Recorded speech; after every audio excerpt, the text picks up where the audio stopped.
Бүгүнкү сабагыбыз ушу жарыялангандай эле үй бүлөдөгү келишпестиктердин чечүүнүн жолдору. Албетте үй бүлө болгондон кийин ар кандай түшүнбөстүктөр, уруш талаш, келишпестиктер боло берет. Ансыз менимче уруш талашы жок, келишпестик жок үй бүлө болбосо керек. Кандайдыр бир деңгээлде аз болобу, көп болобу, кичине болобу, жөнөкөй болобу баягы чыгып турат. Бирок эгерде ошо үй бүлө мүчөлөрү ошол нерселердин чечүүсүн, ошо проблемаларды, ошондой келишпестиктерди жакшы чечип, чечүү жолдорун үйрөнүшүп, жашоолорунда колдонгон болсо, ушул нерсени иншалла жашоолор улана берет жана келишпестиктер артта кала берет. Эгерде кимде ким ошол нерсени билбеген болсо, албетте анда күндө кайгынын үстүндө, уруш талаштын үстүндө аз болобу, көп болобу, кандайдыр бир деңгээлде үйдүн ичинде кайгы капа, тынчтануу улана берет. Ошондуктан ар бир үй бүлө мүчөсү өздөрүнүн кемчиликтерин, айыптарын, өздөрүнүн жакшы жактарын жакшы билет. Ар бир эркек болобу, аял болобу өзү кам көрүп, ошону чечкенге, ошол нерселер жойгонго аракет кылыш керек. Анткени үйдө жашап аткан үй бүлө ошо эки мүчө да, эркек аял менен жана бала чакалары. Эгерде жакшы жашоону каалап үй бүлөлөрү улансын деген болсо, анда өздөрү аракет кылып ушундай нерсе чечиш керек. Биринчиден негизинен ошо жалпы жонунан ошо чечүү жолдорун кыскача айтып, андан кийин ошо кээ бир үй бүлөгө зыяны тийгизген же болбосо ошо чыр чатактын чыгышына себеп болгон нерселерди айтып, анан ошолордун кээ бир жолдорун айтканга аракет кылабыз. Жалпы жонунан үй бүлөдөгү чыр чатакты чечүүдөгү биринчи кадам, мен оюмча, аллаху алам, эң биринчи ошо чыр чатак эмнеден чыкты, эмне себептен келишпестик болуп атат, ошону жакшы аныктап алыш керек. Үйдөгү үй бүлө мүчөлөрү сөзсүз түрдө билиш керек. Ушул чыр чатактын булагы каяктан келип атат деп аныкташ керек. Андан кийин ошол катанын деңгээлин аныкташ керек. Мисалы, биз ушунчалык урушка бара тургандай катабы, же жөн эле көз жумуп чечип кое турган катабы, канчалык деңгээлге ага көңүл буруш керек, ушуну дагы аныкташ керек. Жана ошондой эле баягы уруш чыгып атканда чын эле ошол нерсе катабы же ката эмеспи, аны да жакшы билип алыш керек да. Кээде үй бүлө мүчөлөрү уруша берет, бирок ката эмес болгон нерсе үчүн эле түшүнбөстүк менен уруша берет да. Мына ушундай иш кылып, ушуга байланыштуу болгон маселени жакшы тактап алыш керек. Кыскасын айтканда, уруштун каяктан чыкканын жана канчалык деңгээлдеги уруш же болбосо ката, канчалык деңгээлдеги мамилеге зыян тийгизип аткан себептерди ушуну жакшы аныктап алыш керек. Эгерде муну аныктабаса, билбесе, ой жүгүртпөсө, анда уруш күчөйө берет, адам баласы. Анын ортосунда уруш күчөйө берет. Эмнеден чыкканын билбейт, ана чечүү жолундагы билишпейт. Анткени катанын даражасын аныктап, ката экенин билип алгандан кийин аны чечүү оңойрок болот. Ошого жараша мамиле кылат, ошого жараша ошонун жолун издейт да. Бул негизги, эң негизги нерсе. Экинчиден, кандайдыр бир кемчилиги ката аныкталып калды дейли, ошонун айынан уруш чыкты дейли. Ошол урушту келишпестикти чече турган эң биринчи адамдар ошо аял менен эркеги да. Мындайча айтканда, экөөнүн тең эсинде болуш керек. Кайда жүрүштө дагы кандай проблема болбосун өзүбүз биринчи чечкенге аракет кылабыз. Биздин ортобуздан чыкпаш керек деген экөөндө тең ачык айкын түшүнүк болуш керек. Уруштун башталышында мындай уруш талашты, үй бүлөлүк маселени такыр бирөөлөргө айтып чыгарбаш керек. Дароо өздөрү басып чечкенге аракет кылыш керек. Мына бул эң негизги нерсе. Тилекке каршы көптөрү ушул нерсени түшүнбөй, өздөрүнүн ызы чуусун башка жака чыгарып ийет, башка бирөөлөрдү аралаштырып ийет, себепсиз. Анан ал чыр чатак огош бетер күчөйт дагы жакшы натыйжасын бербейт. Бул эң чоң ката. Муну себептери да көп. Ачуунун айынан бири-бирине жаман көрүп, бири-бирине өчөшүп, ар кандай жол менен чыгарып ийет да. Бул өтө чоң ката. Ошондуктан ошо мен айтарым, ушу баягы үй бүлө мүчөлөрүнө, жаштарга кандай проблема болбосун, өзүңөр чечкенге аракет кылгыла. Эң биринчи. Өзүңөр ошол экен ортоңордон чыгарбагыла. Бул үй бүлөлүк сыр. Үй бүлөлүк эң негизги маселе да. Башкага чыгардыңар, уже балия башталат. Балиянын башталышынын башаты да. Мына ушуну эстен чыгарбаш керек. Андан кийинки кадам, жалпы чечүүдө турган жол, мисалы, жана айтып кеттим да, экинчи нерсе бул ошо үй бүлөдөн ушул нерсени чыгарбай чечкенге аракет кылыш керек. Бул негизги эреже ушундай. Бирок кээде үй бүлө мүчөлөрү чече албай калышы ыктымал, же болбосо ошо чыр чатактын себептерин өздөрү түшүнбөй, маалыматы аз болуп, же диний илимдер аз болуп чече албай калышы ыктымал. Же болбосо экөө бирин бирин уккудай деңгээлден ашып, жиккөрүү, уруш, талаш, мындайча айтканда акылдарын жоготуп, башкача уже катуу даражага өтүп кеткен убакыт болот да.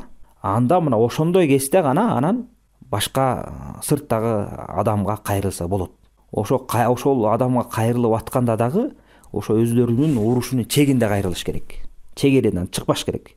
Мисалы проблемасын айтып атып деле проблемага тиешеси жок башка бир маселелерди өткөн кеткенди чукуп, ошол уруш кандай чыккан болсо андан башкача сүрөттө көрсөтүп, андай маселелердин кереги жок.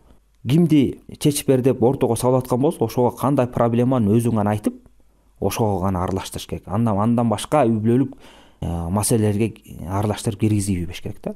Мына бул дагы негизги маселе. Албетте, эң биринчи ошо үй бүлөдө катаны оңдой турган адамдар, ошо үй бүлө мүчөсүнө жакын болгон, эки тараптан болгон адамдар болсо жакшы да, эгерде ошолордун илими болуп чече турган адамдар болсо, ошо тараптан келгени жакшы. Бул жөнүндө Аллах субхана таала айткан, Куранда Ниса сүрөсүндө келет. Wa in khiftum shiqaqa baynahuma fab'athu hakaman min ahlihi wa hakaman min ahliha yurida islahan yuwaffiqillahu baynahuma inналлаха kana aliman khabira дейт. Аллах субхана мусулмандарга айтып атат да, ошо үй бүлө маселесинде ошо эркек аялдын ортосундагы мамиле үзүлүп кетет, ажырашуу кыйын мамиле болуп кетет деп корко турган болсоңор, анда дейт, эркек тараптан бир чечүүчү адамды, ошо аял тараптан бир чечүүчү адамды алып келип ошону жөнөтүп чечтиренгенге аракет кылгыла дейт. Анан Алла таала айтып атат, юрида ислахай дейт. Ошо чече турган адамдар, элдештире турган адамдар дейт, чын эле элдештирүүнү, оңдоону каалаган болсо дейт, мындайча айтканда ниеттери таза, түз ниетте келген болсо, анда юаффиқиллаху байна, анда Аллах субхана таала ошо үй бүлө мүчөлөрүнүн ортосуна ийгилик берет деп атат. Инналлаха кана алиман хабир. Аллах акыйкат Аллах субхана билүүчү жана кабардар зат дейт. Мына көрдүңүздөрбү? Бул жерде Аллах субхана таала ушу үй бүлө чечүүдөгү, проблема чечүүдөгү баягы өздөрү чече албай калгандан кийинки даражаны айтып, анан эки тараптан келип оңдосо жакшы деп ошого багыт берип атат. Анан ошол догу эң негизги маселе мына ошол эки тараптан жөн эле бир бул менин тууганым, сенин тууганың деген маселе эмес. Ошол маселени чече ала турган адам жибериш керек да. Үй бүлө маселесин түшүнгөн, даанышмандык немеси бар, тиги жөндөмү бар, акылы толук, ниеттери туура адам. Ушундай адам жибериш керек, анан көрүнгөндү жибере бербей. Анан ошол адамдардын мына ниет таза адам болуш керек да. Мисалы аял тарап болсо өзүнүн тиги кызы болуп калабы, же байкесинин кызы болуп калабы, карындаш ушундай болуп калабы, ошого тарта берейин деген ниет болбош керек. Эркек тараптан да ошондой болуш керек. Эркек тараптан келсе, бул эркек менин жакыным эле деп буга тартайын деген маани болбош керек да. Экөөнүн тең эки тараптан келип оңдоп аткан болсо, экөөнүн тең ниети ошо экөөнү элдештирели, жакындаштыралы, мамилесин оңдойлу деген ниет болуш керек да. Мына ошондо Аллах субхана ошолорго ийгилик берет ошондо. Эгерде мындай маани жок болсо, демек анда алардын аракет кылганына пайдасы кетет да. Бул мына ошо ниеттин түз болушу, туура ниетте болуу бир ибадатка шарт кылат эмес, баардык амалга аралаша да кирет. Мына үй бүлөлүк маселеде да ошо ниеттин немеси, таасири ушунчалык чоң. Мына ошондой эле ушул жерден дагы биз пайда алсак болот да. Үй бүлөдө жанагындай ызы чыгып кеткенде, аял эркек өздөрү оңдойм деген болсо, алардын да ниети ушундай туура болуш керек да. Оңдоо ниетинде элдешели деген ниетте. Анан башканы максат кылып текеберленип, көңүл урбай, катаны башка бирөөдөн издей берсе, анда алар эч качан элдешпейт да. Мына ошон үчүн ушул маселе. Албетте бул жерде баягы Аллах субхана таала айткан багыт, бирок сөзсүз түрдө эле чыр чатак чыгып кетсе эле ошо эки тараптан жиберип оңдош керек шарт эмес. Кээде кээ бир үй бүлөлөр болуп калат, алардын ичинен ошо оңдогонго кудурети жеткен, акылы жеткен адамдар жок болуп калат да. Анда сөзсүз эле үй бүлө тараптан жакындардан жибериш шарт эмес, анда башка адамды эле издесе болот. Мейли бир адам болобу, же эки адам болобу, эч кылып үй бүлөнүн маселесин чечип бере турган, туура жолго сала турган, туура багытка жол көрсөтө турган адам болсо болду да. Ошону издеп таап, анан ошолорго кайрылса болот. Бирок жанагындай тиги ошо проблеманын чегинде гана да. Анан ошо кайрылып аткан үй бүлөдө дагы чыр-чатак кандай болсо ошондой болуп айтыш керек. Ошону кошумчалап, өзүн актайын, өзүнүн айыбын жашырайын деген максатта эмес. Ошо оңдосун, мына мен момундай иш кылдым элем, күйөөсү болсо күйөөсү, аялы болсо аясы. Анан экинчи тарап мага мындай жооп кылды. Анан мындай чыр чыкты. Ушундай келишпей калды да ошону айтып берсе, анан динди түшүнгөн, ошо чече ала турган адам карап туруп анан маселелерин чечип берет. Мына ушул негизинен эң негизги болгон маселе. Мына ушул баягы проблемаларды чече турган маселенин менимче баягы негизги жол-жоолору ушуларда. Анан башка, албетте башка жол-жоолор деле болушу ыктымал, бирок да мен негизги этибарга алган ошо менен чечсе болот турган маселелер. Эми кийинки сөзүбүз эми ошол жанагындай уруш талаштын, чыр чатактын чыккан себептери көп да. Чыккан себептери көп. Анын баарыбыз айта албайбыз, негизги деп көргөн же болбосо тажрыйбадан көргөн нерселерди мен кыскача кылып айтып берейин. Биринчи эле себеп ушул чыр чатактын чыккан себеби бул дин тараптан болушу ыктымал. Дин тарап дегени жалпы түшүнүк да. Мисалы, ошол үй бүлө мүчөлөрү өздөрү динди жакшы түшүнбөгөн, динди карманбаган, Аллах субхана таала такыбачылык кылбаган үй бүлө болушу ыктымал. Ошо диндеги үй бүлөнүндөгү аял эркектин милдеттерин, укуктарын билбеген үй бүлө болушу ыктымал.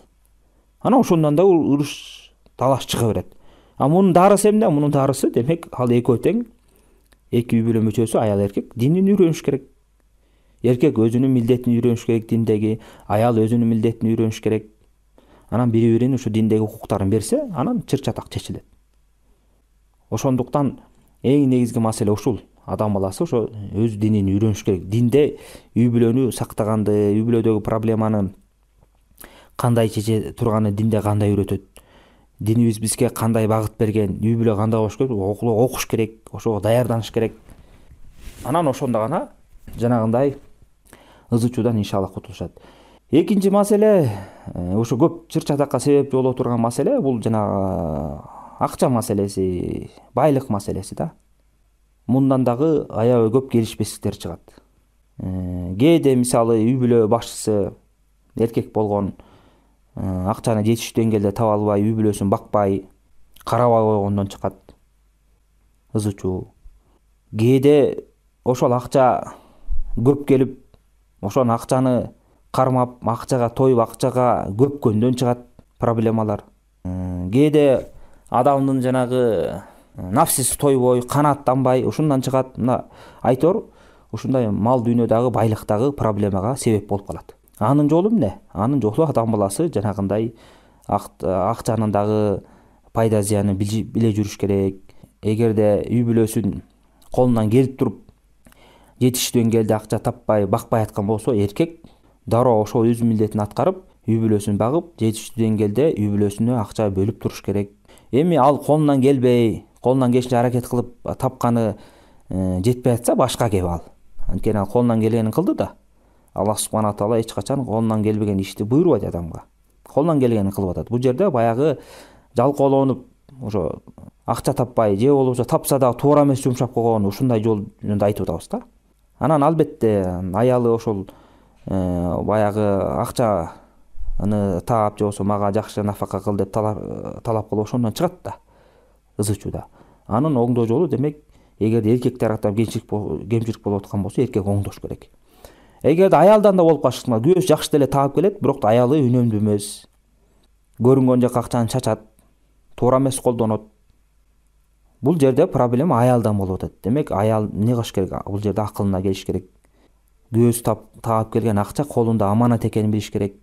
Аны туура эмес жакка сарптоо эки тараптан күнөө болот. Биринчи, Аллах субхана таалага күнөө кылып баш ийбей атат. Экинчиден, күйөөсүнө да баш ийбей туура эмес сарптап атат. Мына бул жагынан дагы аял киши оңдош керек. Күйөөсүнүн кандай таап келген акчасын үнөмдүү сакташ керек. Анча-мынча жетпей аткан болсо, ошого сабыр кылыш керек, ошого канааттаныш керек. Пайгамбар буга чейин сабактарда айткан, пайгамбар саллаллаху алейхи вассалам эч качан өзүңөрдөн өйдө болгон адамдарды карабагыла, өзүңөрдөн төмөн жашаган адамды карап жашагыла деген. Анткени бул нерсе силердин ортоңордогу мамиленин, же болбосо жашооңорго ыраазы болуп жашаганын уланышына жардам берет деп атат, ушундай мааниде. Мына ошондой кылып жашаш керек. Акча проблема жагын ушундай кылып чечиш керек аял киши. Ошондо гана акча жактан келип аткан проблема иншалла чечилет. Андан кийинки себеп бул адеп акылак тараптан да болуп калышы ыктымал, ызы чуунун чыккан себеби. Кулук мүнөз. кулк мүнөз жаман болгон болсо, мейли эркек болобу, аял болобу, анда үй бүлөдөгү чыр чатактын токтошу өтө кыйын да. Андай адамдарга акча алып келсең дагы, башканы алып келсең дагы, мүнөзү жаман болсо, кулк мүнөзү жаман болсо, анда бат эле өзлөрүнүн жаман жактарын көрсөтүп коет. Анткени кулк мүнөзү жаман адамдар ал мамиле кылганын да билишпейт да. Жакшылык кылган болсоң, ошо жакшылыкка жакшылык менен жооп бергенди билбейт. Жамандык кылып алсаң, ката кетирип алсаң, ошо сабыр кылып оңдогонду билбейт. Анткени кулк мүнөз жаман. Ошондуктан кулк мүнөздү дагы оңдош керек үй бүлө мүчөлөрү.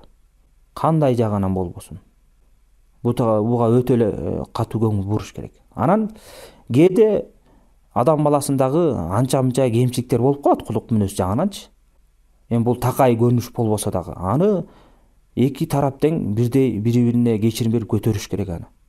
Мына пайгамбар саллаллаху алейхи вассалам айтып атат, Муслимде келген хадисте дейт. Эч качан момун эркек момун аялды, өзүнүн аялын жаман көрбөсүн дейт. Эгерде ал эркекке ошол аял тараптан бир кандайдыр мүнөз жакпай калган болсо, ал аялдын башка мүнөзү бар, ошонусу жагат дейт. Мына көрүңүздөрбү, жакшы пайгамбар саллаллаху алейхи вассалам тарбия берип атат. Ар бир адамдын ар кандай мүнөзү бар да. Анан кээ бир жаман мүнөздөрү болуп калса эле, ошону тоодой таштай кылып, ошонун аркасына ызы чыгарып, анын жакшылыгын жокко чыгарып салбаш керек. Ал мүнөз жакпай калдыбы, туура жол менен оңдоганга аракет кылып, насаат кылып, башка жакшы мүнөзүн этибарга алып, ошону эстеп, ошо мамилени улантып жашай бериш керек. Аял дагы ошол сыяктуу. Күйөөсүнүн бир жери жакпай калдыбы, жакшы жагын эстеп, ошого мамиле кылып, жаман жагын акырындык менен оңдогонго аракет кыла бериш керек.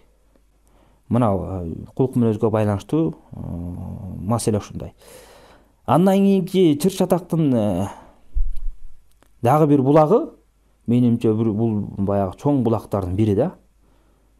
Бул ошо үй бүлөгө сырттан аралашкан адамдар да. Бул кээде ошол адамдардын өзүнөн болот, сырттан өзүнчө эле аралашкан адамдар болот. Кээде үй бүлө мүчөлөрү өздөрү себеп болот, ошолорду аралаштырат. Жана башында неметип кетпедимби, айтып кетпедимби? Бирөөнү аралаштырбаш керек депчи.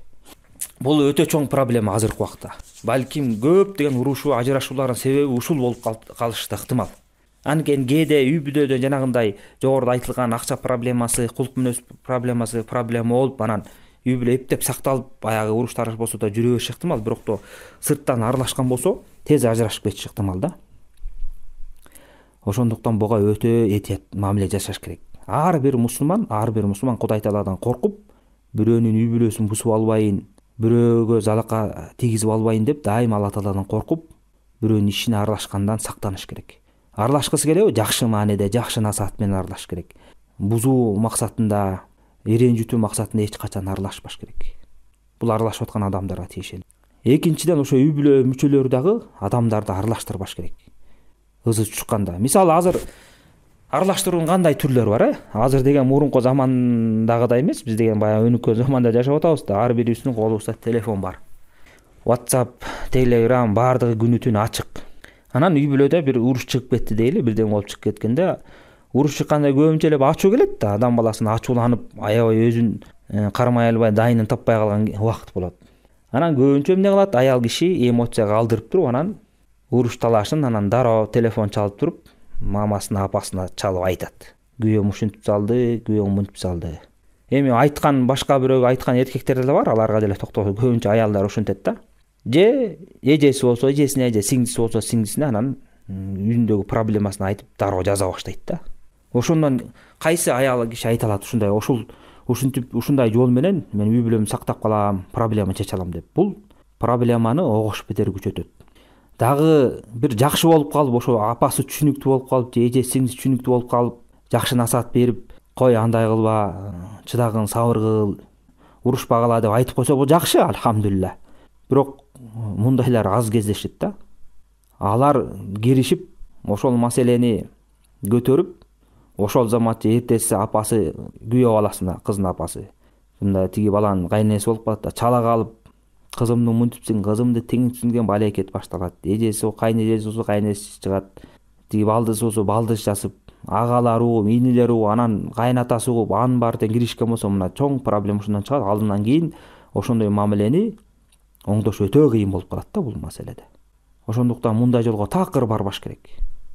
Эч качан айтпаш керек. Эгерде чын эле эркекпи аялбы мисалы буга чейин көп аракет кылып жашоолорунда келишпестиктер болбой жашай албай калышкан болсо мисалы такыр эле болбой калды деп коелу, алды аракет кылып, анда андай жолу менен эмес, кадимкидей эле ачуугусу келбей турган убакытта үй бүлөсү менен кеңешип өздөрү чечим чыгарабы, жакшынакай эле сүйлөшүп эле экөөбүз жашай албайт экенбиз деп эле урушуп талашпай эле жөн эле эки жакка кетип калыш керек. Ар кимдин баарын чабыштырып отурбай. Мына ошентип атып, ушундай себептердин аркасынан телефон менен ар кимге жамандап атып, көп учурлар бар да, мындай мен практика жүзүндө деле көргөм. Урушуп атып, ошол эркек аялдар элдешип алат бирден болуп. Анан баягы кайнене, кайната киришип алгандагы, мейли эркек тараптан болсо, кызга, кыз тараптан болсо эркекке катуу сөздөрдү айтып алган, кайнагалары, кайнелери, кайнеже, балдыстары катуу сөз айтып алгандан кийин алардын мамилеси оңолбой калат да. Тиги экөө жашап кете берет кайрачы бирден болуп. Тигилер уже уялып калат. Анткени алар ачуу менен ушул нерсеге кирип алган да. Ошонун баарын кылыктын баарын кылган үй бүлөсүнүн эркеги болобу, аялы, алар билмексен болуп, жакшынакай болуп, анан адашып турубуз, анан урушуп кетиптирбиз, эми кечириштик, анан бири-бирибизди сүйөт элек деп коюп кайра жашап кете берет. Тигилер орто жолдо кыйналат да. Ошондуктан урматтуу мусулмандар, өтө этият болгула бирөөнүн жашоосуна киришип алыштан. Тууганым экен, кызым экен, карындашым экен деп кээде эркектер катуу киришип алат. Жоксо кызым кыйналып калыптыр деп апалар киришип алат да, анан кийин элдешип алса, анан өздөрүн кайра беттери кызарып, күйөө баласы болсо күйөө баласы менен мамилени оңдой албай, келини болсо кайра келини менен оңдой албай, ошентип кыйналган ата энелер бар да. Мунун баарын эске алыш керек. Ошондуктан бул өтө кооптуу маселе. Ошол себептен айтып кетпедик, жана урушту оңдоо жолунда өздөрү чечиш керек, эч качан бирөөнү аралаштырбаш керек, жазбаш керек. Аял киши деген мисалы бирөөгө турмушка баргандан кийин ошол үйдүн аманатын сакташ керек. Алардын үйүндөгү кандай болгон мамилелерин, проблемаларын, ызы-чууларын ташый бербеш керек. Анын апасына, эжесине, сиңдисине, туугандарына айтып, ушундай болду, мындай болду, мындай уруштук, анан тигиндей болду, тиги келип кетти, кайненем мындай деп айтты, кайнежем мындай деп айтты, кайын сиңдим тигинтип койду, кайнагам мынтип койду деп мындай сөздөрдү такыр айтпаш керек. Бул биринчиден ушак болот, күнөө болот, чоң күнөө болот. Экинчиден өзүнүн эле жашоосуна зыян келтирип атат. Эч бир пайдасы жок. Кээ бир адамдар таң калат, ушактап жамандап коюп, кайра эле алар келсе баягы эки жүздүү адамдар жылмайып коюп жашоосун уланта берет да. Ушинтип кантип мамиле курсун? Бирөөнүн үйүнө барып бүлө болгондон кийин ошол жактын аманатын, сырын сактап, жакшы жашап, ошол тарбиясын кыздарына, балдарына берип жашоо өткөрүш керек. Ошондой эле эч кимиси каалабайт да, кийин бир балдары бир келинчек алып келип, анан келинчеги ошо үйгө келген келин алардын сырын башка кайын журтуна ташыганда алар каалабайт да, туурабы? Эч кимибиз баарыбыз эле каалабайбыз. Анан ошону бирөөгө жаман көргөн нерсең өзүң үчүн да жаман көрүү. Бирөөгө жакшылык кааласаң, өзүңө жакшылык кааласаң, башкага дагы ошондой жакшылык каалаш керек. Мына бул дагы орчундуу маселе. Ошондой эле эркектер, ушундай кээ бир эркектер бар, үйдө проблема чыкса, аял менен урушуп кетсе эле көчөгө чыгат, жана динди түшүнбөгөндөр арак ичет, же бир досунукуна барып жатып алат, же көчөгө чыгып тамак ичип отуруп алат, анан ары бери өткөн достору же башкалар жолугуп калса, эмне болсо, аялым менен урушуп кеттим, катыным мындай деди, тигиндей деп анан проблеманы айтып чыгат да. Мындай эркектер ушу катындан жаман эркектер да. Кантип ушу эркек өзүнүн кичинекей проблема чече албай, аялы анча-мынча кыялын көрсөтүп койсо, ошонун баарын элге жайып. Бул дагы такыр туура эмес. Эркек болгондон кийин баягы сабырдуу, токтоо, ошондой туура эмес нерселерди ичинде каткан адам болуш керек. Билдирбеш керек, кандай үйдө проблема болуп атса дагы билдирбей, жөн гана өтүп аткандай болуш керек. Анан акырын аста өзүнүн жолу менен чечип алыш керек. Ошо бир аялдын проблемасын көтөрө албай, ошондой деңгээлге түшүп кетип, өзүнө да зыян келтирип, же күнөө иштерге барган, бул демек өтө эле алсыз эркек да. Бул дагы чоң кемчилик иш. Ошентип өзүнүн аялын башка досторуна, жакындарына, туугандарына жаман көрсөтөт да, жамандай берип. Аны өзүң аялыңды жамандап атсаң, бирөө сени аялың жакшы көрмөк беле. Жаман аял келди дейт да. Бул жерде аялдын кемчилиги болсо дагы андан да жаман мамиле кылып аткан эркек болуп атат, ошентип жайып. Мына жана аялга айтылган сөздү эле ошо эркекке айтылат. Бул жерден да этият болуш керек. Жана ошондой эле кээде мисалы үй бүлө мүчөлөрү, бул көбүнчө менин байкашымча бул дагы көбүнчө аялдарга тиешелүү да. Телефондон бирөөлөргө жамандап, ошо чыр чатакты дароо эле айтып койбосо дагы, телефонго проблема айтпаса дагы мына азыркы заманда жанагы WhatsApp, Telegram деген бар да. Ошолорго жанагы немелеринде статус деп коюп бирдемелер, ошолорго чыгарып коет да. Ар кандай өзлөрүнүн ой пикирин же бирдемелерди. Анан ошол аркылуу дагы үй бүлөлүк проблеманы билдирип коюшат да. Алардын достору бар, тааныштары бар. Алар окуп туруп эле, дароо бул проблема болуптур, күйөөсү менен урушуптур, бул настроениясы жок экен деп билип коет да. Эмнеге ошондой жолго барышат, мен таң калам да. Ар кандай сөздөр жасай беришет. Мисалы мен ушу жакшы көргөн киши менен ушинтип жүрсөм, ушундай мамиле күтүп калдым, жакшы деп жүрсөм, ушундай турбайбы, деги эле жашоодо жакшы күйөө барбы же эркек барбы деген ушундай эле бир кызыктай сөздөрдү чыгара берет же капаланган сөздөрдү чыгара берет. Анан ал көргөн адам үйүндө проблема бар экен дейт да. Эми ошол нерсени эмне кереги бар ошол үй бүлө мүчөсүнө? Ал аялдын башындагы проблеманын башка бирөөгө кызык эмес да ал. А башка бирөө душманың болсо көрүп алып сүйүнөт. А жаман адамың болсо, жакшы көргөн адамың болсо ал кайгырат. И ошол эле убакта проблемаң да чечилбейт. Эгерде күйөөң аял кишинин күйөөсү көрүп калган болсо, сен эмне проблема барын жайып атасың деп андан беш бетер проблема чоңоет да. Мына ошентип ушу статустар аркылуу, соц тармак аркылуу үй бүлөдөгү проблемаларын сөзү менен айтпаса дагы ошентип ишарат менен көрсөтүп жамандап койгон аял кишилер аябай көп. Мына ишенбесеңиздер, тааныш башкалардан деле байкап көрсөңүздөр, ошондой нерселер чыгарып коет. Кээде байкабай атып, туура эмес сөздөрү бирөөгө жинденип атып, күйөөсүнө жиберип алат, же күйөөсүнө жиберем деп башка бирөөгө жиберип алат, же күйөөсү аялына таарынч убагында сүйлөшүп атып, ошол сөздөрдү башка бирөөгө жиберип алат, ошентип өзлөрүнүн аберин ачат. Урушуп талашсаңар дагы эмне эле жанталашып атасыңар? Үйүңөргө барып алып мындай бет маңдай келгенде урушуп талашкыла. Соц тармак аркылуу эмне кыласыңар урушуп талашып? Ошентип атып, бирөө кийин башка бирөө окуп калышы ыктымал, бирөө кетип калышы ыктымал. Ушунун баары тең эмне? Өзүңөрдүн үй бүлөдөгү сырыңарды ачканга себеп болуп атат. Муну эч ким жактырбайт. Анан кантип өзүңөр үй бүлөнү сактабасаңар, үй бүлөнү сыйлабасаңар, анан башка бирөө келип силерге жакшы үй бүлө куруп бербейт. Өзүңөр негизи ушу жакшылыктын башчаты болушуңар керек, аял эркек. Анан ошондо гана үй бүлө иншалла оңолуп, жакшы нукка түшөт. Ушундай маселени сырт жактан киришүүнүн, ошол үйдөгү маселени сыртка чыгаруунун ар кандай жолдору бар да. Угармандарга мындай ишарат катары айтып койдум. Ушуга байланыштуу ушуга окшогон нерселер, себептер болгон болсо, ошонун баарынан алыстап, жакшы жол менен чечкенге аракет кылыш керек. Андан кийинки ушу уруш талаштын чыгышынын себептеринин бири бул жанагы төшөк маселеси. Кээде мисалы кээ бир эркектер бар, аял кишиге ошо төшөк маселесине ошонун акысын бербей коет да. Аял киши назик, уялчак болот да. Анан ошону менен айта албай, кыйналып жүрүп, өзүнүн акысын ала албагандан кийин анан ошону башка мамиледен чыгарып, таарыныш, ызы чуу менен чыгарып коюшу ыктымал да. Кайран эркектер аны түшүнбөй эле жүрө беришет. Кыйратып атам, мен баягы кыйын эркек болуп атам депчи. Бул дагы чоң ката. Ошондуктан эркек өзүнүн милдетин аткарып, убагы келгенде аял кишине ошо төшөк маселесинде муктаждыгын берип, ушуга да көңүл буруп туруш керек. Ушундай маселе болгон, баягы ушундай маселени көтөргөн аял заты аз эмес. Мындайлар бар. Бирок аял заты уялчак, назик зат болгондон баарын сыртка чыгара бербейт.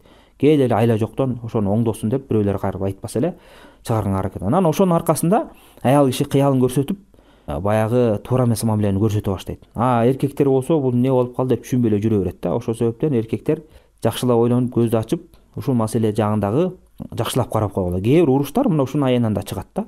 Билбей эле жүрө бересиңер. Ошондой эле бул деле аял кишиге тиешелүү. Кээде аял киши дагы күйөөсүнүн тиги талабын, төшөк маселесинде муктаждыгын аткарбай коет. Ошол себептен да күйөөсү ачууланат, жини келет, аялын жаман көрө баштайт, жек көрө баштайт, балким кээде кол көтөрүшү ыктымал. Мына ошол себептен эми үй бүлөдө жашап аткандан кийин экөө бири-бири менен чогуу жашап келе атат. Мунун эч бир айыбы жок да.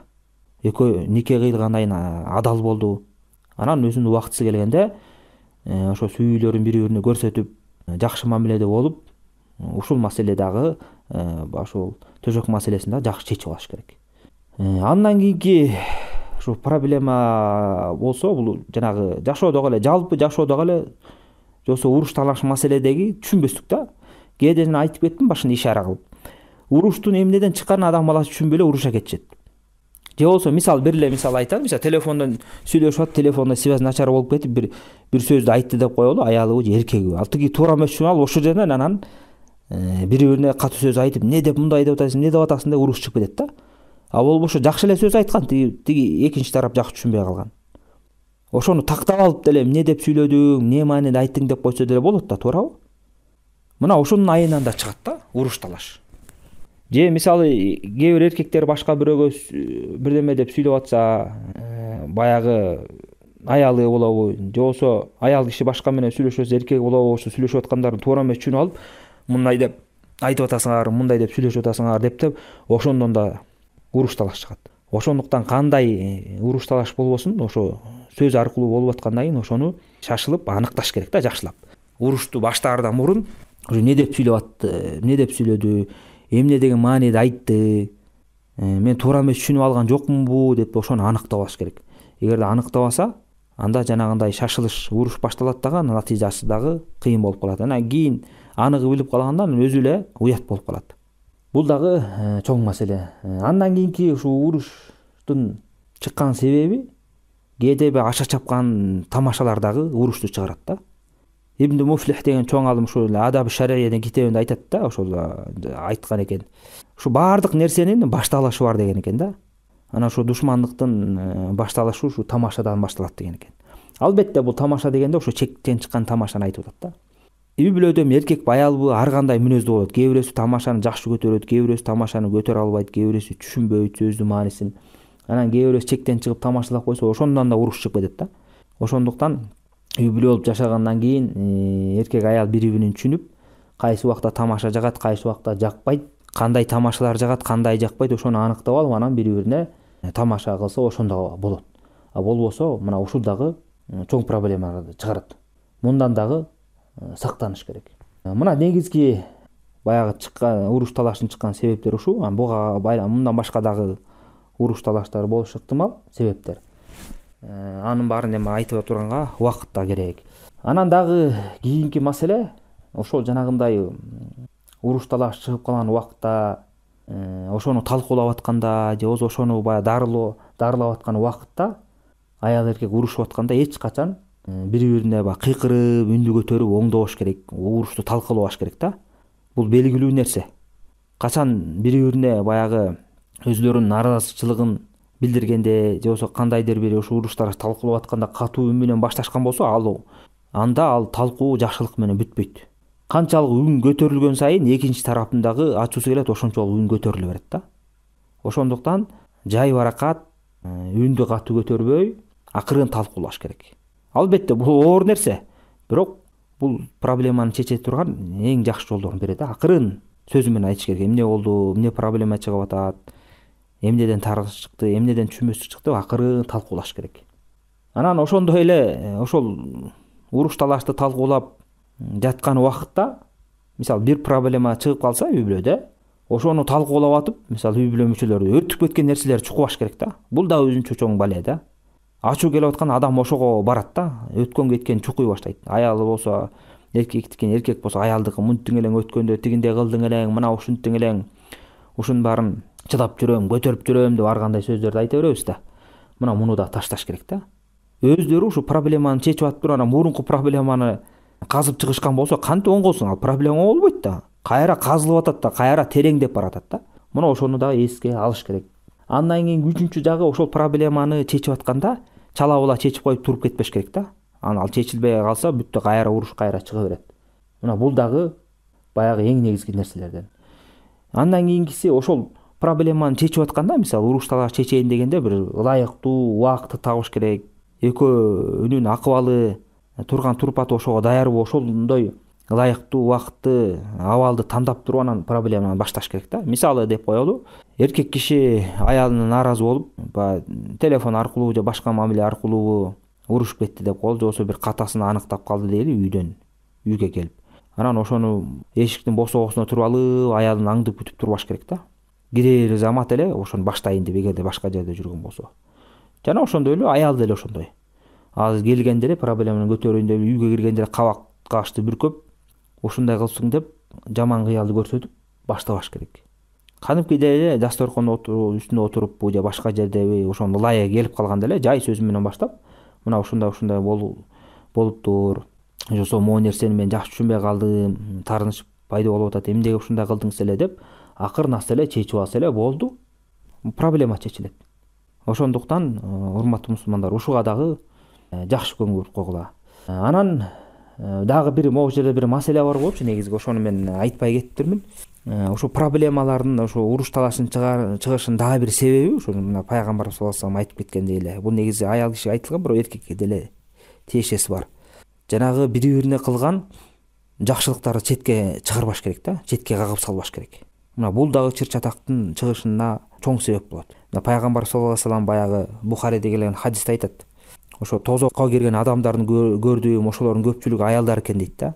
Анан эмне себептен деп ошо сахабалар сураганда, пайгамбар айтканда якфурнал ашир дейт. Якфурнал деген ашир ошо мамилеге, жакшылыкка капырлык кылышат деп айткан да. Капырлык кылышат дегени ошо кылган мамилеңди билбейт. Ошондо хадисте айтып атат. Аялдын бирөөсүнө көп убакыт бою ошо өмүр бою жакшылык кылып, эгер анан жакшылык кылып келип, анан бир күнү бир жамандык сенден көрүп калган болсо, жаман мамилени, анда өткөн жакшылыктын баарын четке кагып, сен эчтеке кылган жоксуң деп айтышат деген да. Мына булдай нерсе көп аял затында. Күйөөлөрү же башка эле күйөө эмес, башка туугандары, ата-энеси башкалар бир туура эмес мамиле кылып койгон болсо, башка мамилелердин баарын жакшылыкты унутуп, эчтеке кылган эмессиң. Сен мага эмне кылып бердиң элең? Элдики мындай кылып атат. Сен мен эч качан жакшылык кылган эмессиң деп ушундайды айтып. Мына көрүңүздөр, бул жөнөкөй иш эмес. Бул деген бул күнөө, адам баласын тозокко түртө турган күнөө иш да. Көп адамдар муну жөнөкөй сөз катары эле кабыл алып коет. Мына бул дагы ушул уруш чатактын алып келген себеби. Анан эркек болсо ачуусу келет, анан бул аялга эчтеке жакпайт турбайбы? Жакшылыгымды эчтеке билбейт экен, мындай кылсам да, тигиндей кылсам жакпайт деп анан зулумду кылып коюш ыктымал, катуу мамиле кылып коюш ыктымал. Ошондуктан аял киши өтө этият болуш керек. Ачууланганда эле эчтеке кылган жоксуң, мага эмне кылып койдуң деген сөздү такыр эле ташташ керек. Таарыныч болсо, ошол таарынычка таарынычын билдире берсин. Бирок өткөн кеткенди жанагындай чукуп, жакшылыктын баарын четке какпаш керек. Ошондой эле эркектер деле ошондой. Мындай эркектер деле жок эмес, бар. Бирок да бул көбүнчө аялда болгондугу үчүн пайгамбар саллаллаху алейхи вассалам ошентип айткан да. Эркектер деле бар. Аялдын мисалы жакшылыгын билбей, жакшылык жасап жүргөн болсо, сен эмне кылдың элең? Жакшы аял болуп бердиңби? Эмне кыйраттың элең деп жакшылык ошо аялдардын деңгээлине түшүп кеткен эркектер да бар. Булар дагы ошондой эле мамиледе болсо, алар дагы ошо тозокко өздөрүн түртүп аткан адамдар. Мына ушундай нерседен да сактаныш керек. Коркуш керек. Жана ошондой эле ошо айтылбай калган себептердин бири проблеманын чыгышы ошол жалкоолуктан да чыгат. Жалкоолук эч кимге жакпайт да. Аял жалкоо болсо эркеги жини келет, эркеги жалкоо болсо аялы жини келет. Ошондуктан пайгамбар саллаллаху алейхи вассалам ушу жалкоолуктан сактай көр деп Алла Таалага жалдырган да. Бул мындайча айтканда өтө бир чоң оору да. Жалкоолук деген өтө жаман. Адамды дин жакшылыгынан дагы, дүйнө жакшылыгынан да тосот да. Бул эч качан жакшылыкты алып келбейт, жалкоолук. Көптөгөн жакшылыктан кур калат. Ошон үчүн ушул жагындагы адам баласы оңдош керек. Ошо жалкоолган адам үйүнө бир күнүнө кичинеге болсо да жумуш жасап кыйратып жардам берип койбойт да. Ошону бир нерсени көтөрүп коюшту тоо көтөрүп аткандай көрөт да. Жалкоолук ошого жеткирип койгон да. Мындан да сактаныш керек. Жана ошондой эле жалкоолуктан чыга турган себеп бул боштук да. Жалкоолгондо эчтеке кылгың келбейт да, бошмун деп жата бересиң. Мына бул дагы баягы ыз учуну күчөтө турган, талашты, уруш талашты күчөтө турган маселе да. Айрыкча эркек киши бош жата бербеш керек. Же илим менен алек болуш керек бирдеме болуп, же эшке чыгып иштеп, акча таап, же үйдөгү тиричиликтерди оңдоп, ошондой күнүмдүк жашоосун өткөрүш керек. Аялын жанында эле диванда чалкалап телевизор тиктеп же телефон тиктеп жата берген жакшы эмес. Аны аялдар жактырбайт, анан урушат ошонун айынан. Ошондуктан эркек мындай сыйлуу болом деген болсо, сыртка чыгып иштеп, же башка илим менен алек болуп, деги эле же өзүнө же элге пайда келтире турган нерселер менен алек болуш керек да.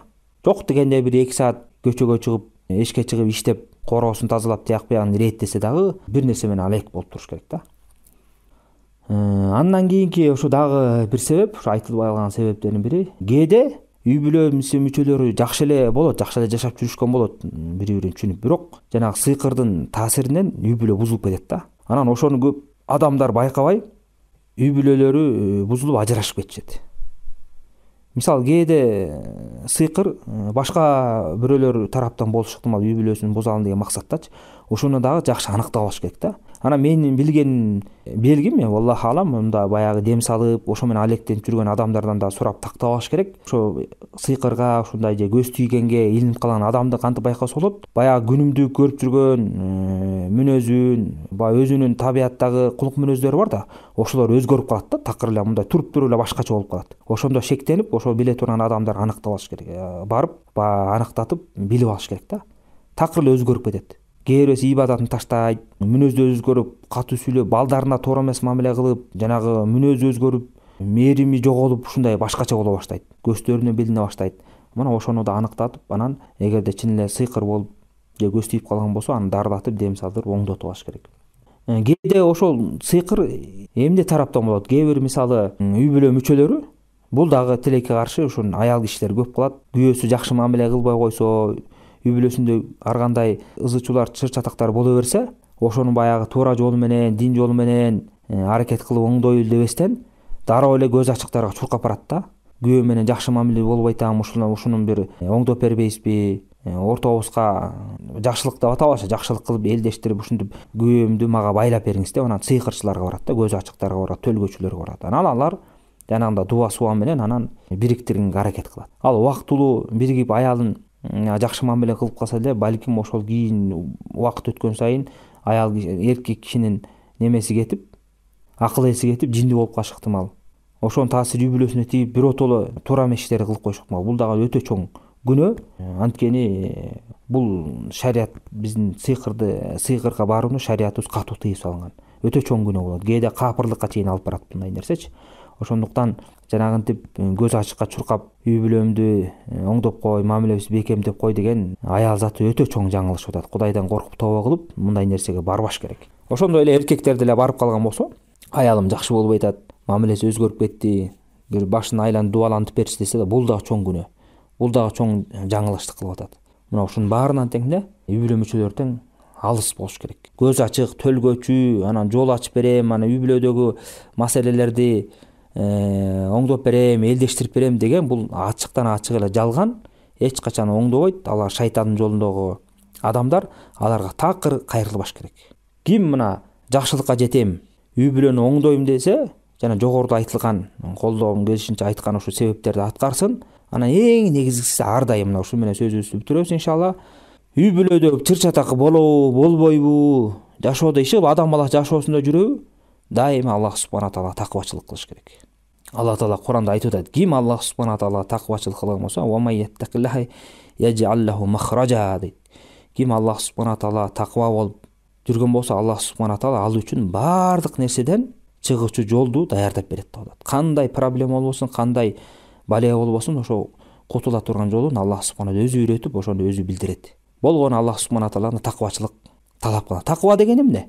Такыба деген ошол Аллах субхана тааланын азабынан сактануу максатында шарият тыйган нерселерин алыстап, шарият буйрган жакшы иштерди кылып, өзүңдү күнөө иштерден сактап жүрүң, ошону такыбачылык дейт. Кыскача айтканда, мына ошол дин менен жашап, Алла таала такыбачылык кылып жүргөн болсо, Аллах субхана тааланын жолунда жүргөн болсо, анын үй бүлөсү дагы эки дүйнөдө тең жашоосу тең болот да. Ошондуктан мына проблеманы чечиш кимге кайтат экен? Ошо ар бир үй бүлө мүчөсүнүн жеке өзүнө кайтат. Аял болсо аялга, эркек болсо эркекке. Ошондуктан жашооңорду оңдойбуз десеңер, урматтуу угармандар, жашоосу жакшылар бекемдейм деген болсо, баарыбыз эле ушуну каалайбыз. Анда баарыбыздын моюндагы милдет эмне? Аллах субхана таала моюн сунуп, динди карманып такыбачылык кылышыбыз керек. Жана ошол эле такыбачылык менен динди кармануу менен бирге мусулмандын куралы болгон дуаны дайыма Аллах субхана таалага дуа айтып жалдырап турушубуз керек. Күнү түнү сурап турушубуз керек.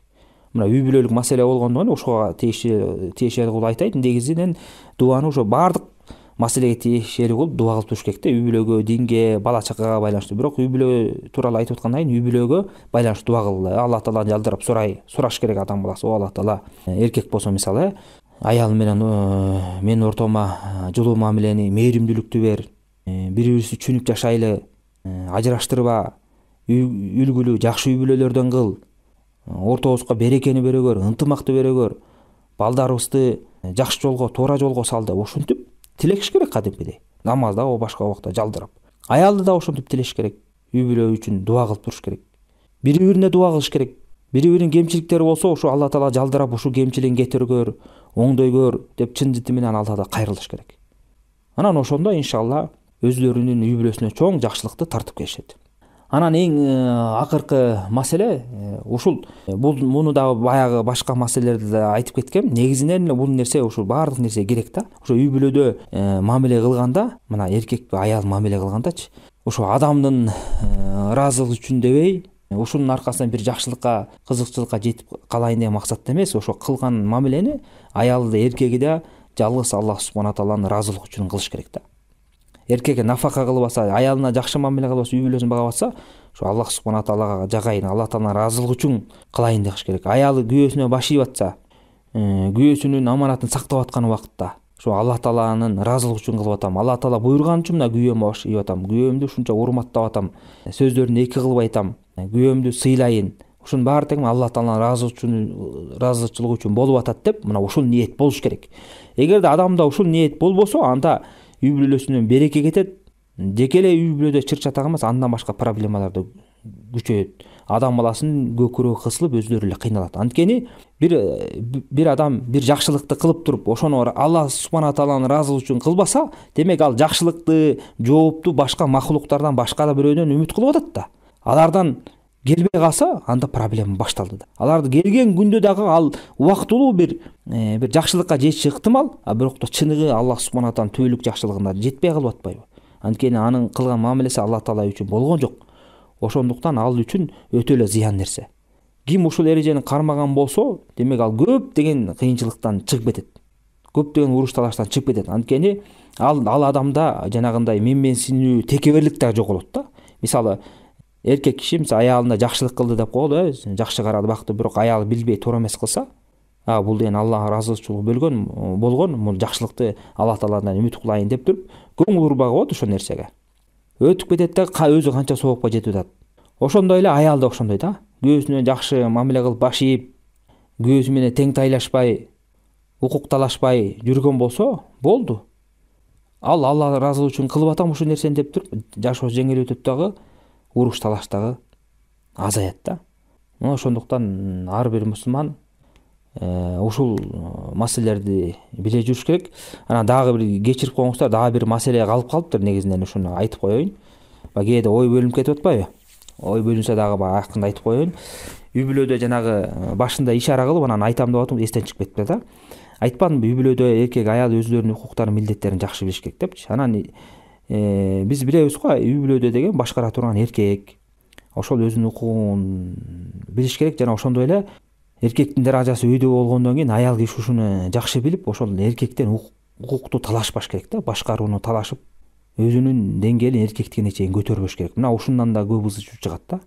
Аял киши ыраазы болбой, эркектин укугун талашып, мен дагы иштемекмин, мен дагы чыкмакмын, мен дагы тигиндей кылмакмын, тең тайлашса, алында үй бүлөдө эч качан баягы ынтымак орнобойт.